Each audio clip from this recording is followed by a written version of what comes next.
welcome back to the most amazing channel on the internet. I am your host Rebecca Felgate, and today we are talking the top 10 scary Swedish myths. The question is though, are they actually myths, or do they have some grounding in the truth? Let me know what you think in the comments section down below. We can play a big game of truth or myth. Also, before we get started, why don't you let me know what you like the most about Sweden? You actually don't have to have been to like stuff about Sweden. I haven't been, but I think that actually they're really good at football these days, and I love how happy everyone seems to be. I feel like they've seemingly figured out their work-life balance. Hurrah for Sweden! I'm wearing yellow in their honour. Of course, don't forget to like this video and share it with a friend, and check out the links in the description box for our sources and our most amazing Instagrams. Alright, let's do this. What a beautiful cow that is at number 10. We have Hulda. Oh, I am here for Hulda. Hulda is also known as Huldra or Hilda. She's a seductress who lives in the forest. She lures men in with her outward beauty, long flowing hair and charm,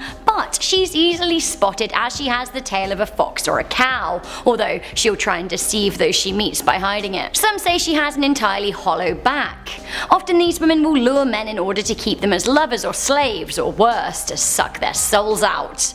When a Hulda is angry, they get very angry and they become hideous, no longer beautiful. A human can break the spell a Hulda has over them by viewing their tail or their hollow back. If a Hulda marries in a church, it is said that she can be freed of her tail and she becomes human, if she wants. I've always felt like I would love a tail, you know, just there it is. I'd love it. Get me a tail. Coming in at number 9, we have the spiders in the cactus. This myth has turned into a popular urban legend, but it is said that it stems back to Sweden in the 1970s from a man from Spanger. The story goes that one day a couple returned home after a trip abroad and brought back a cactus. Lovely! I love a good cactus. Danny actually bought me a cactus a few months ago and I called it Opportunity after the late Mars rover. Luckily, I haven't seen any spiders coming from my cactus. Opportunity's going strong. This story continues by one night the woman waking up and seeing a huge tarantula spider fall from her plant, and she wakes up the man next to her to capture it.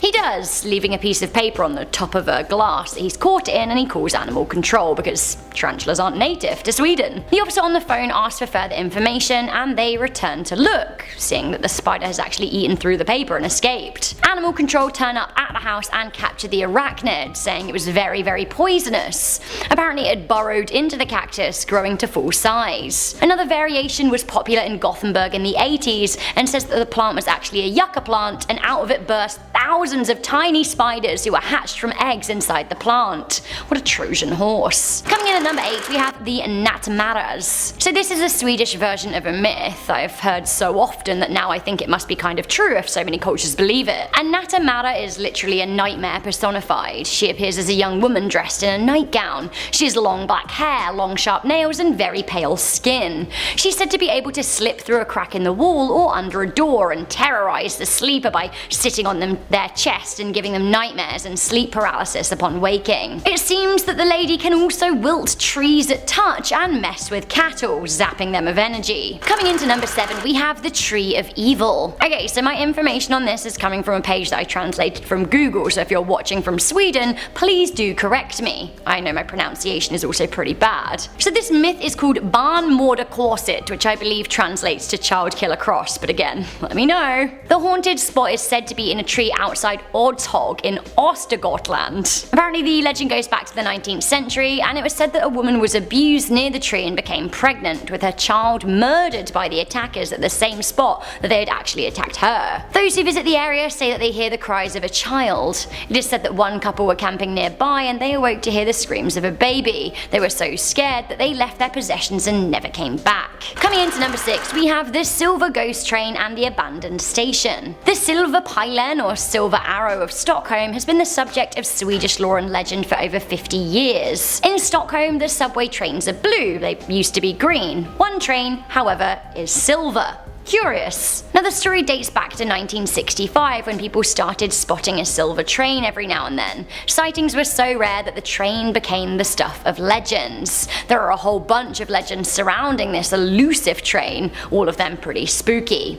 Many people say that the train has only ever been spotted in abandoned tunnels by construction workers. Some say that the train goes around picking up passengers that either show up weeks later dazed and confused, or never show up again at all. illegal. Some people say that they have only ever seen the train after midnight going high speed through stations. Eyewitnesses describe the carriages as being empty, save for a few blurry figures. Are they ghosts? The stories about the Silver Pylon were at their pinnacle in the 1980s, and even today people in the city still talk about the legendary Silver Train, and sometimes it goes hand in hand with stories about Keimlinge, a disused metro station on the Stockholm Metro Line 11. A lot of people think that this is where Silverpen darts off to. Other people think it's part of a wider conspiracy. Transport authorities never actually opened the building for service and nobody knows why it even exists. It is said that only the dead get off at Keimlinge. So, myth? Legend or actual spook? I do love a good train though, I really do. Coming into number 5, we have Vitra and the hot water. Vitra are little underground trolls that pop up to milk cows. Generally speaking, the Mitra are benevolent and like to help humans with their cows, making them easier to milk and generally healthier. However, if you enrage a Vitra, you're in for trouble. They'll do whatever it takes to get you away from them, which means that people believe that they cause accidents, some of which may inadvertently kill you. How would one even go about enraging a Vitra anyway? Well, you mustn't build on their homes. If you do, you'll notice the bad luck come pouring in. Some people have been known to move their homes for fear of actually getting in a Vitra way. Other people are very superstitious and will actually even say little warnings out loud before pouring hot water down drains or even peeing in a toilet and flushing. Short and simple. Up next at number 4, we have dirty dolls. Never leave a dirty doll in a living room in Sweden. It is a very, very bad omen indeed. It is said that if a dirty doll is left out in the lounge or family room, one or more member of the families will likely fall ill or die of a chest disease like tuberculosis.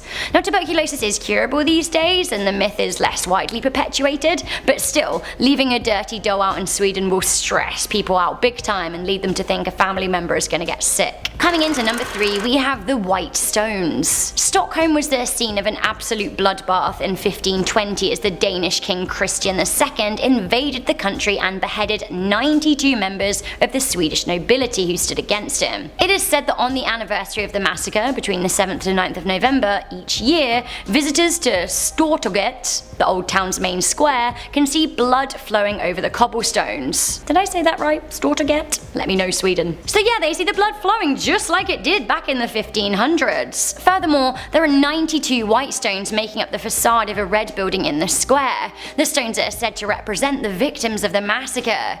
It's said that if one of these stones is removed, the ghost of one of the dead will rise and terrorize Stockholm. Okay, this is weird at number 2. I love it, but it's the Christmas goat. Julblocken, the Christmas goat. Each year, a giant straw goat is burned in Sweden at Christmas time. Oddly, this is the Christmas goat. Julblocken is often linked with the devil, but at the same time the goat was the giver of presents, so I don't know. Is it a devil? Does it give people gifts? Is it Santa?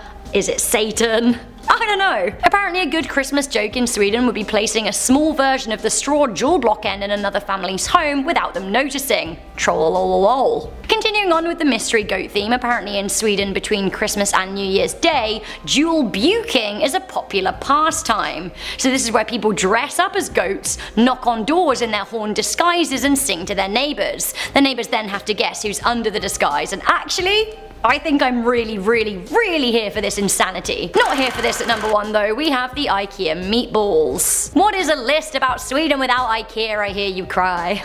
These days Sweden is well known for its popular furniture export IKEA, but many people love the store as much for its cheap Swedish cuisine as they do the flat pack fixtures. Swedish meatballs are a national dish of the Scandinavian powerhouse and you can buy a whole meal of them for very little, but like, what is actually in them? Traditional Swedish meatballs are made from beef and pork, but it has been rumoured for years that the meatballs are made up of more untoward ingredients, allowing them to be made cheaply.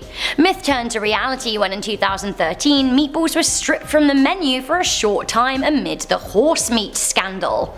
And yes, horse was found in the balls. But this led to people claiming that meaty snacks were filled with all other kinds of nasties too. For example, in China, Chinese people actually stopped eating the IKEA meatballs when they found out that they were made in China and not Sweden as they'd suspected. They didn't care about the horse, but they were worried about other stuff. One Chinese consumer even said, "I don't really care about horse meat. The key point is that if it's produced in China, it probably has rat meat." So, what's in those balls?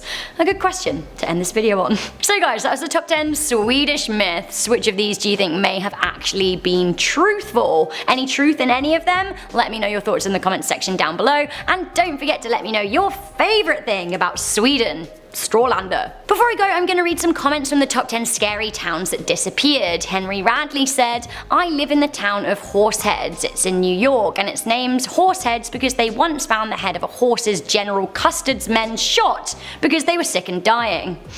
I don't know if there needed to be a comma there or something, but like, that sounds scary.